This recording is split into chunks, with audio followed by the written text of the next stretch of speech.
Hello friends, today we are discuss about destructor in drive class with the help of example। इस video में मैं आपको destructor in drive classes के बारे में बताऊंगा और कोड की हेल्प से मैं आपको समझाऊंगा। और हमने पिछले वीडियो में डिस्कस किया है कि कंस्ट्रक्टर इन ड्राइव क्लास क्या होता है और उसको किस प्रकार डिफाइंड किया जाता है, और हमने उस प्रोग्राम को भी उसमें बनाकर देखा था। और हमने कंस्ट्रक्टर एंड टाइप क्लास की डेफिनेशन और सिंटैक्स के बारे में भी डिस्कस किया था। अब हम इस वीडियो में देखेंगे कि डिस्ट्रक्टर की हेल्प से हम किस प्रकार प्रोग्राम्स बना सकते हैं इन टाइप क्लास में। Destructor in type class, destructor is also a special member function like constructor. Destructor destroy the classes object created by a constructor।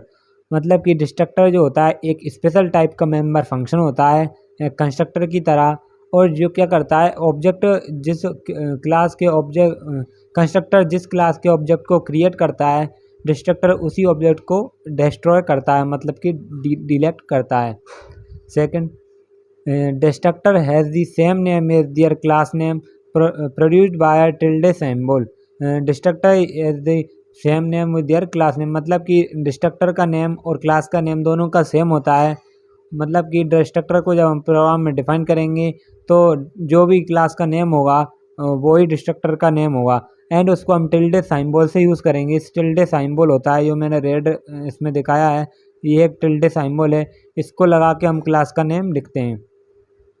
Then the destructor is only one way to destroy the object creating by constructor, hence destructor cannot be overloaded। जो destructor होता है वो only on, मतलब कि जो destructor होता है वो ओनली ऑन एक रास्ता होता है किसके लिए, जो ऑब्जेक्ट कंस्ट्रक्टर क्रिएट करता है उसको डीएलोकेट करने के लिए या डिस्ट्रॉय करने के लिए। और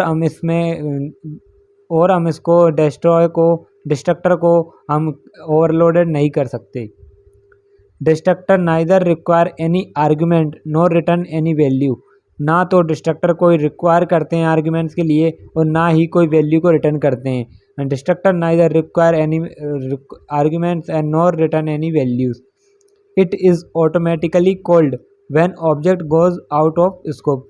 ये जो डिस्ट्रक्टर होते हैं जब इन्हें हमें ये ऑटोमेटिकली कॉल हो जाते हैं ऑब्जेक्ट के आउट ऑफ स्कोप होने पर, हमें इसे कॉल करने की आवश्यकता नहीं होती, ऑटोमेटिकली ये कॉल हो जाते हैं।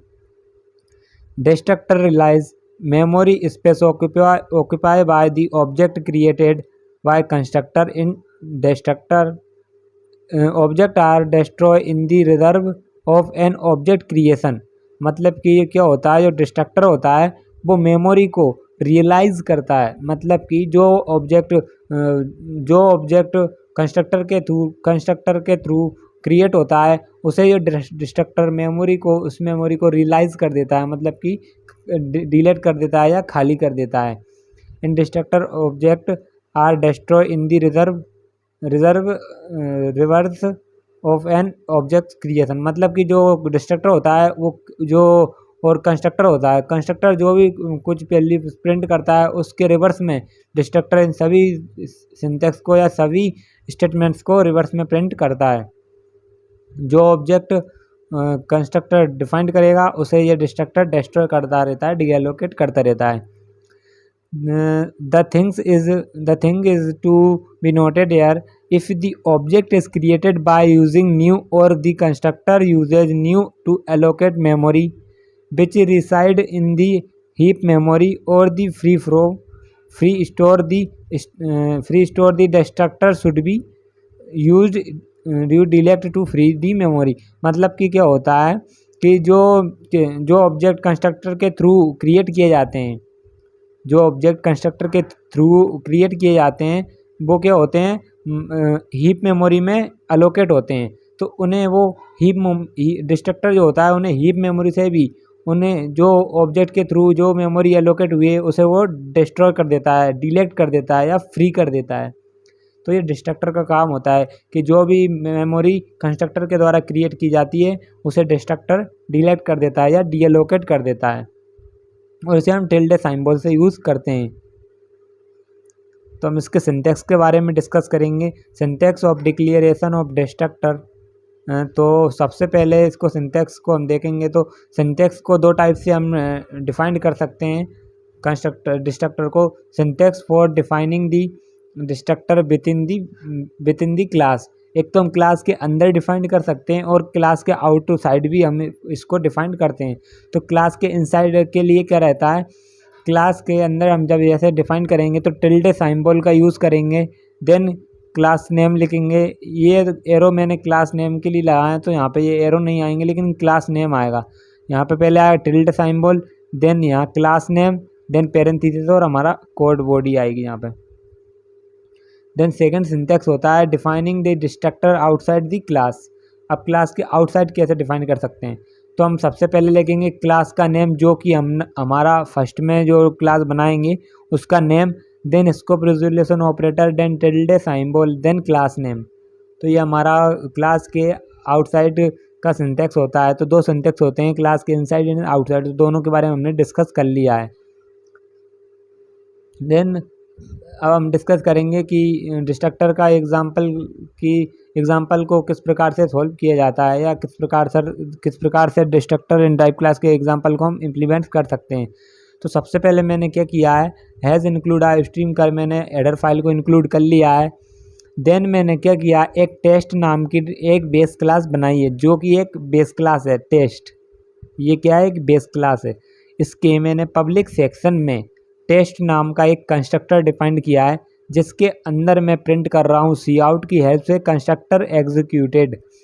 देन मैंने एक डिस्ट्रक्टर बनाया है टिल्डे सिंबल का यूज़ करके, जैसा कि मैंने आपको बताया था कि हम जब क्लास के अंदर डिस्ट्रक्टर को डिफाइन करते हैं तो टिल्डे सिंबल का यूज़, देन डिस्ट्रक्टर नेम मतलब कि जो हमारे क्लास का नेम रहता है वही, और पैरेंथेसिस लगा के हम कोड बॉडी को लिखते हैं। तो मैंने डिस्ट्रक्टर लिखा टेस्ट टिल्डे सिंबल का यूज़ करके, देन इसके अंदर मैं क्या कर रहा हूँ, सी आउट की हेल्प से डिस्ट्रक्टर एग्जीक्यूट कर रहा हूँ। डिस्ट्रक्टर एग्जीक्यूट होने के बाद मैं करली ब्रैकेट की और सेमीकोलन की सहायता से क्लास को क्लोज कर रहा हूँ। देन इसके बाद मैं मेन फंक्शन में जा रहा हूँ और मेन फंक्शन में मैंने क्या किया, टेस्ट नाम की जो हमने क्लास बनाई थी जो कि हमारी एक बेस क्लास थी, तो मैंने उस टेस्ट बेस क्लास को लिखा और उसके ऑब्जेक्ट्स क्रिएट किए। तो ऑब्जेक्ट्स क्या हैं, T1 T2 T3 T1 T2 T3। तो हमने ना 4 ऑब्जेक्ट्स डिफाइन किए हैं। मतलब कि जैसे ही हम इस प्रोग्राम को रन करेंगे और तो हमारा कंसोल सबसे पहले मेन फंक्शन में आएगा और मेन फंक्शन में ये देखेगा कि हमने टेस्ट नाम की जो हमारी बेस क्लास है उसके कितने ऑब्जेक्ट्स क्रिएट किए हैं। तो हमने यहाँ 4 ऑब्जेक्ट्स क्रिएट किए हैं। तो ये पहले जैसे हम फर्स्ट ऑब्जेक्ट क्रिएट किया तो हमारा कंसोल देखेगा कि टी जो हमने फर्स्ट ऑब्जेक्ट क्रिएट किया, तो इसके लिए ये कंस्ट्रक्टर को प्रिंट करेगा या कंस्ट्रक्टर को कॉल करेगा। तो ये हमारा कंसोल अब यहाँ पे होगा। तो कंस्ट्रक्टर में हमारा कंसोल आएगा तो सी आउट की हेल्प से कंस्ट्रक्टर एग्जीक्यूट प्रिंट हो जाएगा। देन इसके बाद क्या होगा, जैसे ही हमारा कंस्ट्रक्टर एग्जीक्यूट प्रिंट होगा उसके बाद हमारा कंसोल वापस से इसी वाले मेन फंक्शन में आ जाएगा। इसके बाद क्या करेगा, वो T1 ऑब्जेक्ट जो क्रिएट किया है उसके लिए फिर अगेन कंस्ट्रक्टर कॉल करेगा। अभी ये डिस्ट्रक्टर नहीं करेगा, पहले सभी ऑब्जेक्ट्स के लिए कंस्ट्रक्टर कॉल्ड होगा। T2 के लिए भी कंस्ट्रक्टर एग्जीक्यूट कॉल्ड होगा, देन T3 के लिए भी कंस्ट्रक्टर एग्जीक्यूट कॉल होगा। मतलब कि कंस्ट्रक्टर एग्जीक्यूट कॉल चारों ऑब्जेक्ट के लिए ही अलग अलग बार कॉल होगा।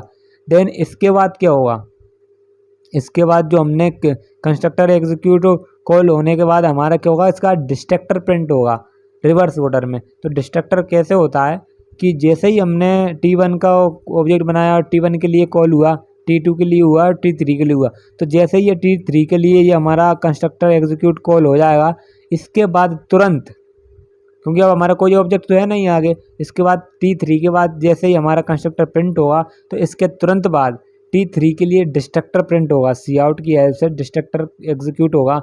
देन फिर T2 के लिए एग्जीक्यूट होगा, देन फिर T1 के लिए एग्जीक्यूट होगा, देन लास्ट में T के लिए डिस्ट्रक्टर एग्जीक्यूट होगा। मतलब कि पहले कंस्ट्रक्टर सभी के लिए कॉल हो जाएंगे, फिर डिस्ट्रक्टर प्रिंट होगा T3 के लिए, फिर T2 के लिए, फिर T1 के लिए और लास्ट वन T के लिए। तो इस प्रकार हम प्रोग्राम्स को देख सकते हैं। अब मैंने ये आउटपुट्स भी लिखे हैं। सबसे पहले कंस्ट्रक्टर 4 बार कॉल हुआ, T के लिए T1 T2 T3। देन फिर क्या होगा, T3 के लिए ये डिस्ट्रक्टर प्रिंट हुआ, T2 के लिए ये हुआ और T1 के लिए ये हुआ और T के लिए ये डिस्ट्रक्टर प्रिंट हुआ। तो these are all outputs in the program. Second example हम देखते हैं। सेकंड एग्जांपल में हम देखते हैं order of destructor is called. तो इसमें हम देखते हैं सबसे पहले मैंने हेडर फाइल को इंक्लूड कर लिया है। इसके बाद मैंने एक टेस्ट नाम की अगेन से मैंने एक क्लास बनाई है जिसमें मैं डिफ़ाइन कर रहा हूँ कंस्ट्रक्टर इन ड्राइव क्लास। इसमें मैंने डिफ़ाइन किया है क्या, सबसे पहले मैंने क्या किया, हेडर फाइल को इंक्लूड किया। देन इसके बाद मैंने क्या किया, टेस्ट नाम की एक बेस क्लास बनाई है। इस टेस्ट नाम की बेस क्लास में मैंने पब्लिक सेक्शन बनाया है। इस पब्लिक सेक्शन में मैंने टेस्ट नाम का एक कंस्ट्रक्टर डिफाइंड किया। कंस्ट्रक्टर क्या होता है, कंस्ट्रक्टर जो कि क्लास का नेम जैसा सेम होता है। जैसे कंस्ट्रक्टर और डिस्ट्रक्टर सेम होते हैं, लेकिन कंस्ट्रक्टर को टिल्डे सिंबल से यूज़ करते हैं, लेकिन डिस्ट्रक्टर को हम टिल्डे सिंबल का यूज़ करते हैं, लेकिन कंस्ट्रक्टर में हम टिल्डे सिंबल का यूज़ नहीं करते। तो सबसे पहले हमने कंस्ट्रक्टर डिफाइन किया जो कि टेस्ट नाम का। इसके अंदर मैंने सी आउट की हेल्प से प्रिंट किया है कंस्ट्रक्टर एग्जीक्यूटेड। देन मैं क्या कर रहा हूँ, डिस्ट्रक्टर मैंने लिखा है, डिस्ट्रक्टर के अंदर मैंने लिखा है सी आउट के अंदर डिस्ट्रक्टर एग्जीक्यूटेड। देन मैंने करली ब्रैकेट की सहायता से इसको क्लोज कर दिया है। देन मेन फंक्शन में मैं जा रहा हूँ। मेन फंक्शन में मैंने क्या किया, टेस्ट नाम की जो मैंने बेस क्लास बनाई थी उसका मैंने एक ऑब्जेक्ट क्रिएट किया जो कि टी है। तो जैसे ही मैं इस ऑब्जेक्ट को क्रिएट करूँगा तो हमारा कंसोल मेन फंक्शन से डायरेक्टली इस वाले कंस्ट्रक्टर पर आ जाएगा। और जैसे ही कंस्ट्रक्टर पे हमारा कंसोल आएगा तो ये देखेगा कि हमने क्या लिखा है, सी आउट की हेल्प से कंस्ट्रक्टर एग्जीक्यूट लिखा है, तो सबसे पहले ये प्रिंट हो जाएगा। अब फिर ये देखेगा कि और कोई कंस्ट्रक्टर है, तो हमारा और कोई कंस्ट्रक्टर नहीं, तो फिर इसके लिए हमारा डिस्ट्रक्टर प्रिंट होगा इस वाले सिंटैक्स के लिए। तो हमारा डिस्ट्रक्टर प्रिंट हो जाएगा, डिस्ट्रक्टर एग्जीक्यूटेड, और वापस हमारा कंसोल मेन फंक्शन में आएगा। देन रिटर्न 0, हमारा प्रोग्राम सक्सेसफुली रन हो चुका है। तो ये हमारा आउटपुट्स आएंगे constructor execute and destructor execute. तो हमने इसमें देखा कि सबसे पहले डिस्ट्रक्टर इन ड्राइव क्लास क्या होता है, इसकी हमने डेफिनेशन भी देखी, डिस्ट्रक्टर को की डेफिनेशन क्या होती है, और हमने इसके सिंटैक्स के डिक्लेरेशन के बारे में भी देखा कि हम इसको दो टाइप से डिक्लेयर कर सकते हैं, within the class and outside the class. Then मैंने इसके एग्जांपल को भी समझाया जिसमें मैंने एक बेस क्लास बनाई थी और इसके मैंने 4 ऑब्जेक्ट क्रिएट किए थे जो कि हमने कंस्ट्रक्टर और डिस्ट्रक्टर इसमें प्रिंट किया था। और इसमें मैंने एक सेकंड एग्जांपल में मैंने एक ऑब्जेक्ट बनाया था जिससे मैंने कंस्ट्रक्टर और डिस्ट्रक्टर को प्रिंट कराया था। Go to the links and check my YouTube channel, follow me on Instagram for new updates. तो आप न्यू अपडेट्स के लिए मुझे इंस्टाग्राम पर भी फॉलो कर सकते हैं, प्रोग्रामिंग विद शुभम। तो आप को ये वीडियो अच्छा लगा आप प्लीज़ आप इस वीडियो को लाइक करें और अपने दोस्तों के साथ शेयर करें, व्हाट्सएप पर, टेलीग्राम पर, इंस्टा पर। आप वीडियो को ज़्यादा से ज़्यादा शेयर करें and subscribe my YouTube channel. And thank you for guys watching this video. Bye bye.